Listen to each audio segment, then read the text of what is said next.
Conceda autoridade ao indivíduo e desvendará sua verdadeira essência. Para compreender o caráter de alguém, confira-lhe poder.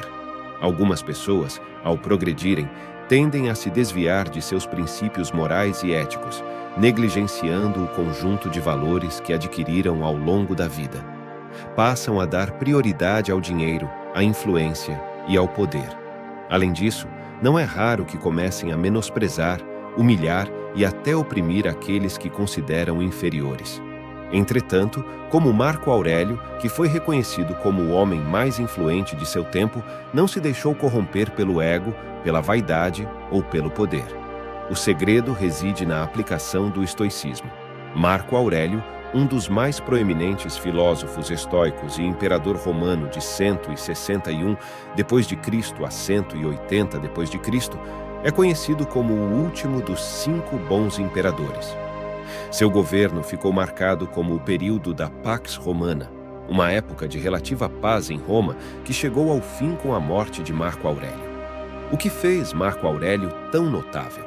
O estoicismo é uma filosofia simples, mas dotada do poder de transformar nossa perspectiva de vida, ampliando nossa percepção e fortalecendo nossa capacidade de enfrentar dificuldades e adversidades com clareza, discernimento e força mental.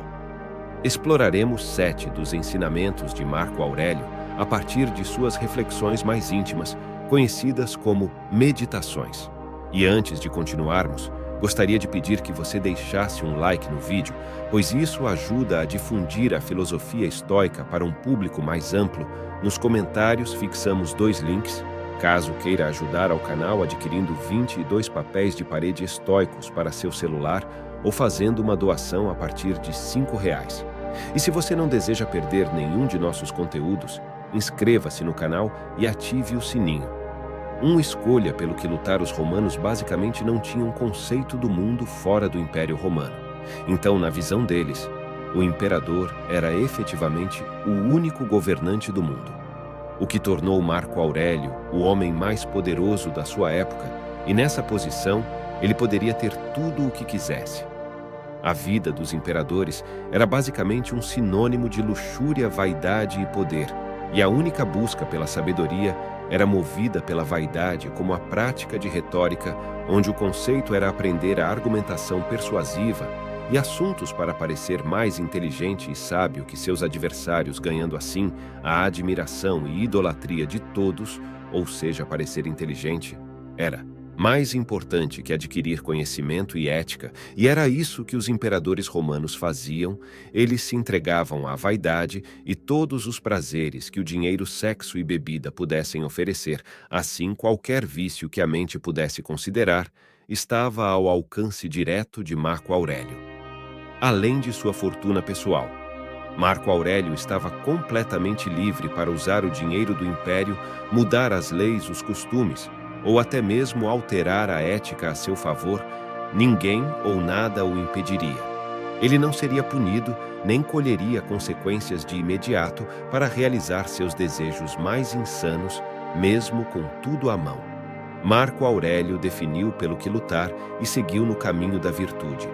Ele escolheu ser um homem bom e teve seu caráter moldado pela filosofia estoica, e não apenas em alguma situação ou por um período, mas todos os dias, durante os 19 anos de seu reinado como imperador. Marco Aurélio enfrentou a vaidade e o próprio ego ao declarar: "Eu escolha a virtude, não pelo bem da fama, os elogios e admiração, mas apenas pelo bem de ser bom."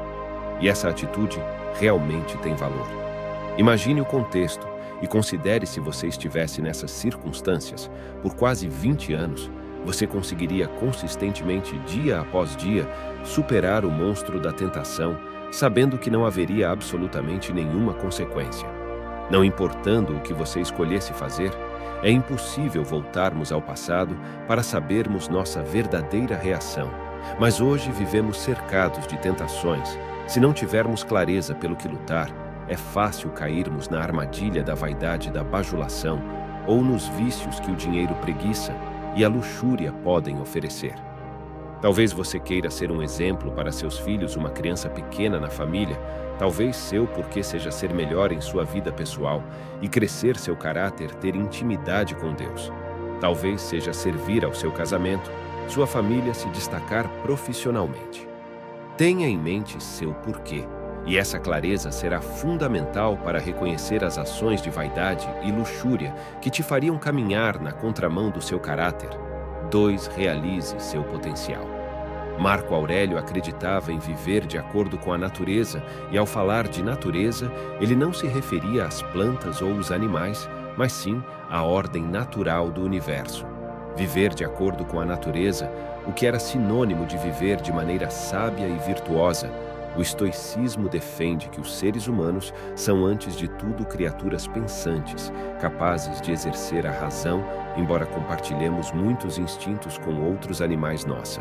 Capacidade de pensar racionalmente é o que nos torna humanos, a razão governa nossas decisões. Em certo sentido, os estoicos chamam isso de nossa capacidade dominante, pois permite que possamos avaliar nossos pensamentos, sentimentos e impulsos e decidir se são bons ou ruins, saudáveis ou não saudáveis. Portanto, temos o dever inato de proteger nossa capacidade de raciocinar e usá-la adequadamente quando raciocinamos bem sobre a vida e vivemos racionalmente, exibimos a virtude da sabedoria viver de acordo com a natureza. Em parte, significa cumprir nosso potencial natural. Essa é a ordem natural. Uma lagarta se torna uma borboleta. Um filhote frágil e sem pena se torna uma águia, não porque desejam isso, mas porque foram criados para isso da mesma forma. Marco Aurélio acreditava que o dever de um ser humano era realizar seu potencial. A natureza o fez humano, e com isso em mente, era seu dever nesta terra, ser o ser humano mais gentil e virtuoso que ele pudesse ser. E essa era sua obrigação. Como ser humano, a grandeza de alguém está em obter o melhor de si próprio, para Marco Aurélio. Isso era o auge da realização humana, e não cumprir seu potencial era o lugar mais sombrio a que se podia afundar de manhã. Quando você se levantar de má vontade, deixe este pensamento estar presente. Estou subindo para o trabalho de um ser humano.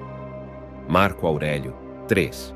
A adversidade é o caminho, todos passamos por adversidades, e Marco Aurélio não foi exceção. Marco Aurélio enfrentou grandes dificuldades e lidou com períodos críticos durante seu reinado como imperador. O Império Romano estava envolvido em conflitos militares e guerras constantes, com tentativas de invasão da fronteira do norte, especialmente pelas tribos germânicas. Enfrentou uma pandemia chamada Peste Antonina, que dizimou boa parte da população romana, e além de todos os desafios e estresse, ele ainda teve que lidar com as perdas dos filhos e de sua esposa. Mas Marco Aurélio percebeu que encontrar adversidades é simplesmente uma parte da condição humana. Não é possível que vivamos sem qualquer tipo de problemas ou dificuldades. Independente da sua idade ou condição financeira, todos nós enfrentamos algum tipo de dificuldades e conflitos na vida. E não existe nada que possamos fazer para viver imune a isso. Você não tem controle dos acontecimentos externos, mas você pode controlar como reagir diante de cada situação de conflito. Você pode controlar se está pronto para enfrentar a adversidade quando ela vier, quando esses eventos acontecerem. Não. Reclame-a já. Suporte você. Só pode suportar algo, ou não pode. Então, o que acontece quando algo insuportável vier em seu caminho? Não se envergonhe, todos os homens morrem, mas nem todos os homens morrem com pena de si mesmo.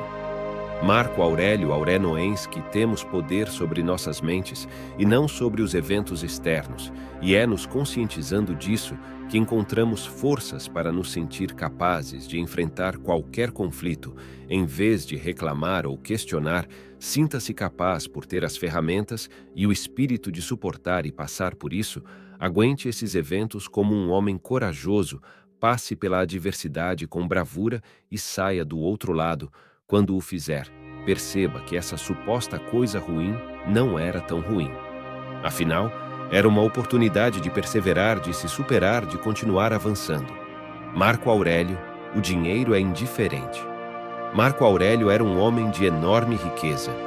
Sua mãe era dona de algumas fábricas nos arredores de Roma, mas ele não acreditava que isso fosse inerentemente um problema. Marco Aurélio não despreza a posse material como alguns outros filósofos fizeram ao longo da história. Mas em vez disso, ele tinha caela ao seu relacionamento com as coisas que possuía. Marco Aurélio poderia ter tudo o que quisesse dinheiro, casas, arte e vinho, mas escolheu não o fazer. Em vez disso, ele dizia: não sonhe com as coisas físicas que você deseja. Elas são insignificantes. Elas não realizam seu potencial. Apenas você pode fazer isso. Marco Aurélio não transferia o seu valor para suas posses. Ele sabia que sua busca por ser um ser humano melhor e melhorando o seu caráter eram buscas que somente ele poderia realizar e não poderiam ser mensuradas pela quantidade do seu patrimônio.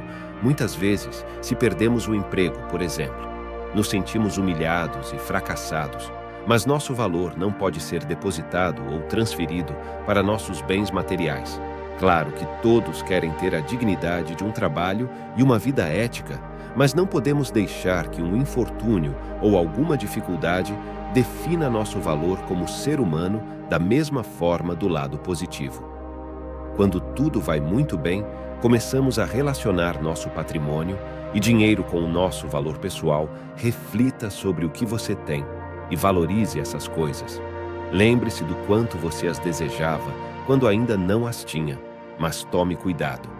Marco Aurélio não as valoriza tanto a ponto de ficar desesperado se as perdessem. As coisas que temos são agradáveis, mas não importam, elas não melhoram você como pessoa, não o tornam mais virtuoso ou mais gentil. Seu real potencial na vida não é acumular coisas. Marco Aurélio afirmava que o potencial humano é maior do que isso. Escava dentro de ti. É lá que está a fonte do bem, e esta pode jorrar continuamente se a escavar sempre. Marco Aurélio 5. Lembre-se da nossa humanidade comum. Nascemos para trabalhar juntos como pés, mãos e olhos, como as duas fileiras de dentes superior e inferior. Obstruir a AOS, outros, é antinatural. Sentir raiva de alguém, virar as costas para ele. Essas são obstruções. Marco Aurélio. De acordo com Marco Aurélio, todos nós compartilhamos um vínculo comum em nossa existência humana. Todos nós lidamos com emoções difíceis, experiências devastadoras e estresses diários. Claro, cada um tem seu estilo de vida diferente, mas em alguns aspectos somos todos exatamente iguais. Por exemplo, se uma pessoa é muito rica ou tem melhor para ter uma boa alimentação, realizar exames médicos e fazer exercícios físicos regularmente, isso não garante a ela saúde. Nenhum de nós é imune à dor, à doença, à perda ou à morte.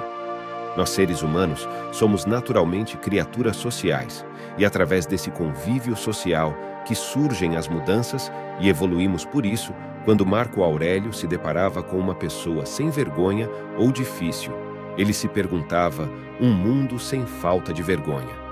Não, então, não peça o impossível. Tem que haver pessoas sem vergonha no mundo. Esta é uma delas. Sabemos que encontrar pessoas difíceis, preguiçosas ou perversas é inevitável em nossas vidas. No entanto, Marco Aurélio nos aconselha a não aceitarmos suas provocações. Em vez disso, devemos atribuir seu mau comportamento à ignorância. Eles se comportam mal porque não têm o conhecimento que você possui quando alguém diz ou faz algo que está errado. AOS, seus olhos. O julgamento de estar errado é baseado no conhecimento que você tem. Se uma pessoa não tem as mesmas informações ou sabedoria que você, é improvável que ela chegue às mesmas conclusões sobre o que é certo e errado. Por exemplo, se alguém está fazendo piada sobre seu peso e continua a chamá-lo de gordo, pode ser porque eles podem não achar que o body shaming, a prática de fazer comentários negativos sobre o corpo de alguém, seja algo ruim, e em vez de achem que estão apenas sendo motivacionais e que estão realmente ajudando você, fica chateado porque acha que é cruel, e isso afeta sua confiança e pode tornar as coisas ainda piores, enquanto eles podem não ter ideia de como isso afetou negativamente. Mais importante ainda, assim como todos os outros também podemos ser ignorantes. Pense nisso. Com que frequência você age ou fala com o objetivo de irritar ou prejudicar outra pessoa? Quantas vezes você persegue provocando ou zombando de outra pessoa? Muitas vezes vemos apenas o defeito dos outros e ignoramos os nossos. É como na fábula das duas algibeiras. Há muito tempo atrás, Prometeu, criador da humanidade, pendurou em cada pessoa 2 sacolas cheias de defeitos humanos na frente diante do peito. Pendurou uma sacola com os defeitos das outras pessoas e nas costas pendurou uma segunda sacola com os defeitos da própria pessoa. Desde então, acontece que os humanos só enxergam os defeitos dos outros e não reparam nas suas próprias imperfeições. Marco Aurélio acreditava que nascemos uns para os outros. Ele se lembrava repetidamente de que isso era a ordem natural. Uma árvore cresce frutas para que os animais possam comer, os animais morrem para que as minhocas tenham comido. Assim como no mundo natural, somos feitos para nos ajudarmos mutuamente. Isso é nosso dever, oike verdadeiro. Fracasso na vida seria abdicar dessa responsabilidade. 6. A vida é limitada. Marco Aurélio passava muito tempo pensando na morte, tanto que seria impossível fazer este vídeo sem discutir suas opiniões sobre o assunto, não porque ele era fúnebre, mas porque isso o levava a se questionar. O modo como vivia seu pensamento sobre a morte era simples. Ela está chegando, quer você goste ou não. O estoicismo nos ensina a não ser entes nem desdenhosos. Pois a morte é um desejo da natureza, faz parte de seu ciclo. Ela precisa e vai ocorrer. Ela é tão necessária quanto qualquer outra coisa natural, como nascer, respirar, comer e se reproduzir. Agimos com negação, fingimos que a morte não existe ou que existe apenas para os outros. Marco Aurélio pensava muito sobre isso. Se o corpo se mantém vivo até não poder mais, se o coração bate até não conseguir, porque perdemos o controle de nossas mentes, enfraquecendo e nos deixando abater na vida em que teu corpo não se deixa abater. É vergonhoso que nela tua alma se deixa abater, antecipando-se a ele. Marco Aurélio saber que vamos morrer nos leva a examinar nossas vidas. O que eu estou fazendo da minha vida? Faz sentido viver dessa forma? Eu estou vivendo realmente o que sonhei? Se eu morrer hoje, vou morrer em paz por ter vivido meu potencial, assim como a natureza nos seres B, a ajudarmos uns aos outros e alcançar nosso máximo potencial. A natureza nos designou a morrer, portanto, enquanto você está aqui, viva e seja gentil. Seja bom, cumpra seu papel na natureza e depois morra, porque a morte também faz parte desse papel. Quando você acorda de manhã, pense no fantástico privilégio que é estar vivo, respirar, pensar, desfrutar, amar. Marco Aurélio 7. Viva como um estoico. Marco Aurélio, junto com Sêneca e Epicteto, foi um dos pioneiros da filosofia conhecida como estoicismo. Os estoicos acreditavam em muitas coisas. Sua escola de pensamento abrangia lógica, ética, física e muito mais. Mas há uma distinção que está no centro da filosofia estoica, a distinção entre prazer e felicidade. O dinheiro, a fama, até o sucesso, eram estímulos externos que propor momentos fugazes de prazer. Mas isso não era felicidade. A felicidade não era tão temporária. O conceito de felicidade era algo mais, era um estado que vinha inteiramente de dentro, não vinha de ser imperador. Como Marco Aurélio não vinha de coisas mundanas, muito pouco é necessário para ser feliz. Está tudo dentro de você, em seu modo de pensar. Marco Aurélio, no estoicismo, diziam que para alcançar a felicidade, você deveria viver continuamente melhorar a si mesmo e se tornar o que você possivelmente poderia ser. A única falha, a única verdadeira dor, a única verdadeira tristeza, a única coisa que realmente vale a pena temer é decepcionar a si mesmo ou não alcançar seu potencial. Porque ser grande é seu dever, ser grande está em sua natureza. Mantenha-se simples, bom, puro, sério, livre de afetação, amigo da justiça, temente a Deus, gentil. apaixonado vigoroso em todas as suas atitudes. Lute para viver como a filosofia aqui. Deixo mais 2 vídeos cheios de sabedoria estoica, que tenho certeza de que você vai apreciar. Não se esqueça de inscrever no canal e até a próxima.